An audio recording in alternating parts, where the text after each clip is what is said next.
अइहे हंसवा पे हमरा तो गाँव में।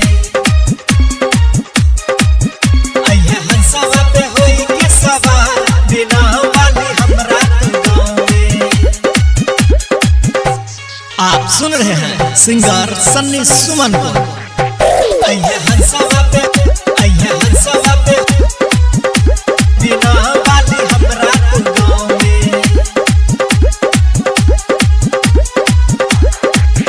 अइहे हंसवा पे होई के सवार बिना वाली हमरा तू गाँव में। दिहे विद्या के धन बेसुमार बिना वाली हमरा तू गाँव में। के फुलवा मंगलियो मंडप सजलियो दिल से करलियो पुकार। अइहे हंसवा पे होई के सवार बिना वाली हमरा तू गाँव में। दिहे विद्या के धन बेसुमार बिना वाली हमरा तू गाँव में।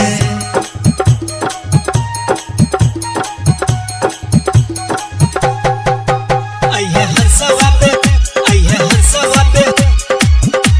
बिना वाली हमरा तू गाँव में।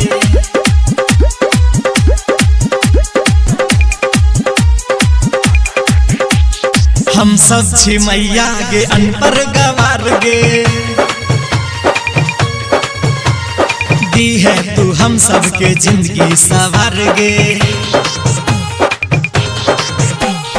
हम सब छी मैया गे अनपढ़ गवार गे। दी है तू हम सब के जिंदगी सवार गे। माँ बिना बाली हाथ जोड़ कहे छियो रखी है मतन को ध्यान गे।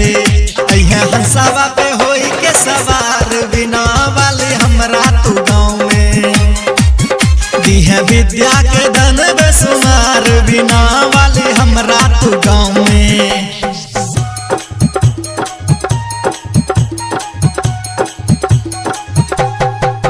अइहे हंसवा पे बिना वाली हमरा तू गाँव में।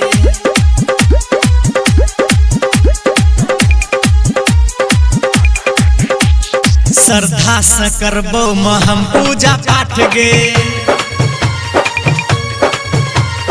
भूल चुक कोनो होई तो कादी है माफ गे। श्रद्धा से करबो हम पूजा पाठ गे। भूल चुक कोनो होई तो कादी है माफ गे। सन्नी सुमन संग जय की कहे छो करबो मतुरे गुणगान गे। अइहे हंसवा पे होई के सवार बिना वाली हमरा तू गाँव में। दी है विद्या के धन बेसुमार बिना